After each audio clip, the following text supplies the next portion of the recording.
Hi guys, welcome back to Bagay, the Empowered. My name is Kitsile and this is Gwahile Moraka. So I know you guys are probably wondering, hey, what to Mamudimu? In our lives, who's just coming through for us? So before we start the chat today, we'd just like to send a shout out to Vinoli Amwing, our interior designer / setup hookup / upgrader. We'll put her details down in the description box below so you guys can call her so she can hook you guys up with some very nice interior. Thank you, V. Black Girl Magic doing the things that need to be done. Yes, honey. Thank you very much. Anyway, guys, I just had coffee, so I'm here. Like, she is annoying. No, we're doing a lot. So, we're still continuing on with our Heritage Day chat. So today we are going to talk about a very common tradition amongst Africans, which is MAGADI, also known as LOBOLA. I don't know what it's called in other languages, but basically it's when the groom's family pays homage. I think that's the word. Hi, Silifugula thing. I'm so sorry. It's a homage. So they pay homage, or they pay money, or they pay whatever it is they pay, or they pay cows to the bride's family as a means of saying thank you for raising this daughter to be an excellent wife for our son. So today we're just going to talk about the dynamic of MAGADI and what our feelings are about it. So what are your thoughts about MAGADI, Gwahile? Well, guys, this one is like a very tricky situation. But I feel like, you guys, can we not be expecting a lot from the groom? Okay, because there's a lot of money that has to now go out because it's Lobola, it's the actual wedding. It's now, okay, you guys to get your own place because you can't stay at Mama's mother's house. It's the furniture. It's a lot, guys.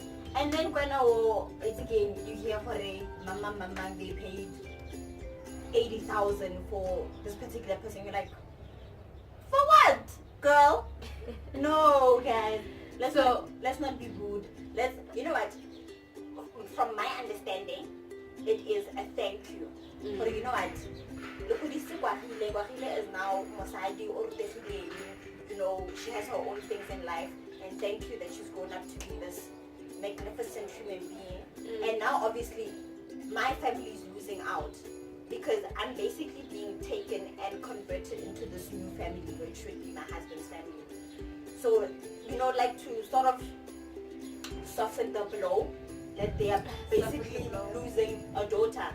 You know, you guys are gonna give something. But it's now not a situation where now my parents have to sit there and say, okay, Gwahile was born on the 4th of July 1994, and since then we have basically spent 2 million on her. Therefore, we're going to ask for 2 million. No. You guys made the conscious decision to have a daughter, and you guys had to raise me. So now don't now force that on someone else. For okay, brother, can't go on 2 million because for the sisters enough. So are you saying, because I've heard people do this, so are you saying when you get married, would you sit down and have a discussion with your husband, and then he's like 20,000, and then you go and revert it to your mom and say, hey mom, for the 20,000, how do you discuss around that figure? I wouldn't necessarily be like, okay, husband, for the guy, but I'm definitely going to be having a chat with my mom so she can have a chat with her husband that, okay, sister, don't kill us. But what's kill us? Because again, he wouldn't know that your man's pockets. That's what I'm asking. Would you come up with an amount? I feel like it would be a little disrespectful for me to now say, you guys must cap it at 20. You guys must cap it at 40. But I definitely have a discussion with my mom that please take into consideration that after the wedding, after MAGADI, we now have to have the wedding. And then after that, we have to now buy our own house. And that is another expense, and then furniture and all of that. Can you guys not now be extreme with your figure? You know, like, I don't want to tell them, I think you guys deserve 40,000, or I feel like you guys deserve 4 cows. But calm it down, you know, go and talk to the uncles now. Can it not be an extreme thing? Because now I don't want a situation of that one uncle who doesn't even know my name coming in saying, O sa okay, kanle ka eye. Kira eye. that one uncle coming in and saying, about 100,000 for Kiwahi. I would, you know absolutely nothing about my upbringing. You didn't even know about my existence till Bakarare out. The quality lodi peel, Hatoga Nyala Kiwahi. Even if he was there like, Kiwahi no coffee gun, come going and like, no, guys. I don't get an over share. Guys. Okay. I hear what you're saying. You're not selling me off. I'm still your daughter. You understand? I can still come home at any time and say, hey, I'm back home. Don't be ridiculous. Now that's just my argument. Like, can I not be a ridiculous figure? You understand? I don't know what will be going on by the time I want to get married. Guys. I've heard someone's mother say, not when my daughter and a high price. So that Gamusa Hamuna or Ataga story, you fetch out that head bag and must bring back my daughter. So I don't know, maybe she was saying it as a joke, but some people say stuff like that. Now with regards to Magadi, I mean, I hear your point in saying you don't want these people to financially cripple you guys because there are other expenses after that. But also in the same breath, I think the negotiation or the conversation around Magadi as we grow up, it changes. Because I mean, back in the day, I know the uncles, and they probably still do it now, the uncles but that's how they are Magadi because they are your uncle. So now maybe you decide they are Magadi, my mother or my father or my point is we must be as close to the tradition and the custom as possible, because if we are going to do it and then dilute completely, what's the point of even doing it? Or even if you're going to do the practice but you guys don't believe in Magadi as a couple, then what's the point of doing it really? So are you saying you wouldn't have the chat with your mom or your dad? I think the chat I'd have with them is that I strongly believe my parents should get a share in the Magadi. And I also know some families, Magadi, I think they use it for like the royal and stuff. That's actually how what happens. How I know it to be, but that's not done anymore. Oh no, I know why the uncle gets the Magadi. Because ka setso, mwalume ha o nyala o reka kgomo. So the reason I grab Magadi out is because he bought the cow that is slaughtered at the bride's family. Okay, what's your version? I know that your parents get the Magadi and they basically have to pay for the wedding. Also, the money goes to your parents, not the uncle. Yes. Oh, interesting. And then they have to pay for like the actual wedding. So, if now the situation they ask for 40,000, and then you come here and you say, I want her to design my wedding gown, and he's gonna charge you $1 million. They now need to see because they're gonna be working on a deficit because 40 doesn't even cover your wedding gown. And oh, interesting. It's a lot. So an expensive beast. So hey guys, gotta have 1 million so that you know for at least we're good. Interesting. So also you mentioned something about Magadi is charged because they are losing a daughter. I think also that there's some fault in that thinking. Maybe that's why people end up charging exorbitant exorbitant amounts for Magadi because to them it feels like you're losing a daughter. And I feel like we have evolved so much that wives now have agency in the marriage. It's not like how my husband Anyala, then I'm gone for gone. Because in the daughter part thing, it's like back then, and you guys can correct me if maybe my mind is playing tricks on me, but it was like you couldn't like people that get married now, keep modern wives. Okay, baby. Listen, I'm going to my mother's house. Like before, you had to like ask your husband for permission, and it was granted. Like it was then. You went to your mother's house like probably twice a year. Whereas now you can just get up and say, hey, listen, I'm going to my mom. So that's why it was like okay, in essence we're losing her because she's not going to be coming here It's often. You understand? I think now, maybe also. Sorry. Now also she's like changing her surname and whatnot. She's no longer in essence a part of this family anymore. She has her own family there, and now she needs to be responsible for what happens on the other side. Interesting. I think also I wanted to say because back then people weren't as mobile as they are now, in that maybe you could be getting married in Mpumalanga or Taka Northwest, and the villages were so like it wasn't just easy for me to be like this weekend I'm going to my mom's because there's a whole process. We are not there.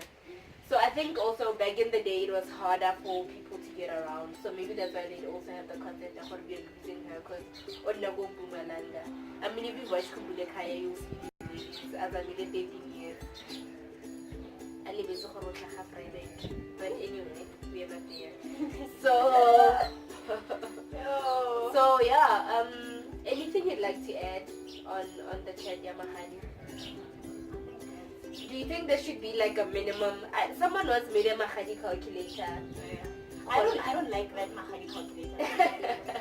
Only are you a virgin? Do you have kids? Do you have a degree? Because they're losing the sentiment of Mahadi. Hey, you're not buying more. Hey, yeah, like bro, why are you talking about do I have kids outside the marriage, or am I a virgin, or do I know how to cook, or what do you have, nigga? Do I know how to make it up properly? No. Oh, also another thing that is similar to, not similar but closely linked to the process of Mahadi, Kholaya. So Kholaya is like when they give you counsel or advice after you guys let's say I do, and then let's say with the marriage veterans. The marriage veteran, what do you think happens in the room? Guys, if there's anything I'm curious about, if there's anything I look forward to getting married to, fella like who's the experience is what happens in that room. What do you think happens in that room?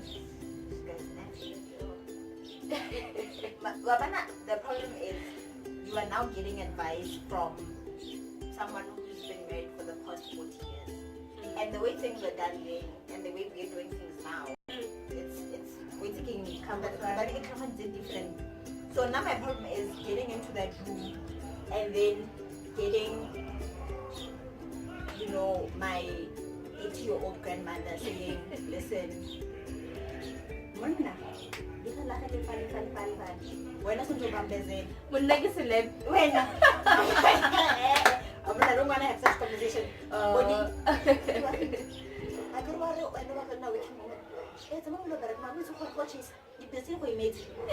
what will this man be doing? Like, I have a serious problem with, imagine marrying someone, my name, which is like a 4, he gets home at 5, or not she's like a 5, he gets home at 6, and he's like, baby, Rejat.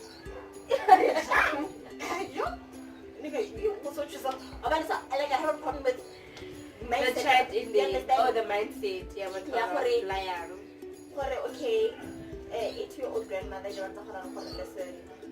You need to understand that Munako is going to meet kids all over the world, and you're going to come here and you need to just be alright with that because Munako, and whatnot. And then I'm just like, no, but I'm definitely not about that life. I'm just like, peace. I'm out. Peace to the middle. So I have a problem with what exactly did you say?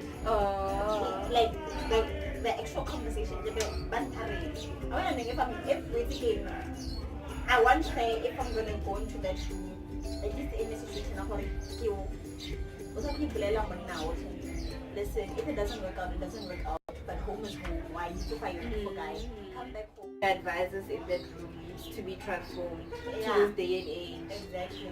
That's I mean, women are dying at the hands of the men that they've married, the men that they dated. So for you to just say, I must bambazella if this man hits me, I must bambazella if 10 kids show up at my doorstep and they say, listen, we are his and I'm just like, oh, come in. Listen, let me make you some tea and coffee and let's have a good time. No, guys. No. Or I must stay in an unhappy marriage because of cluttering. Mama, I'm not gonna sit here 40 years just because when your grandmother decided to sit in a marriage for 40 years with a cheating man with a man she didn't love anymore. I don't care if I'm 50, I'm leaving, I'm out. But I'm not even waiting. You're right, mama. That's I think like you know like on Twitter they like making these jokes about the things that these older women like say, but the said that me. And they're like, the things that say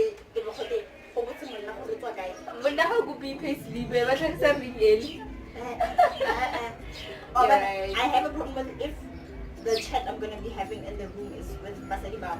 Is it even a chat? Can you reply? I think you just sit there. Yeah. And then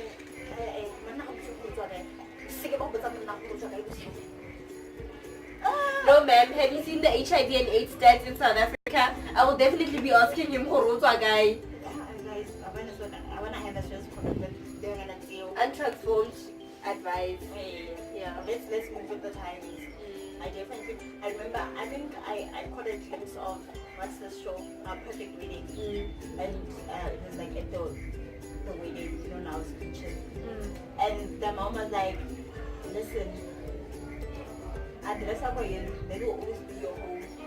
How about you come back home? Don't cry for a man. Yeah. Come back home. I'm not saying there's anything wrong with that. Listen, you're a great man. Basically, time changes a lot of things. 5 years from now, you might not be this person. And if we're not feeling we're taking enough, come back home. But now, that's such an important advice to give.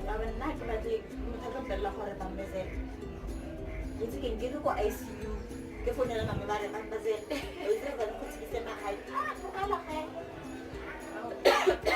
Pardon me. Interesting. So, if any of you are watching this and you get to sit in the veterans room, you're advising, please guys, let's just be transformed in our advice today because Manawo is starting a new journey today. And to tell her, it's wrong, it's not good advice. So I think that wraps up our Magadi chat. If you guys have anything to add to this conversation, please don't forget, comment section, do your thing. Don't forget to subscribe, to like the video, to share, and to follow us on all our social media platforms. We are on Facebook, we are on Twitter, and we are on Instagram at The Queen Project. And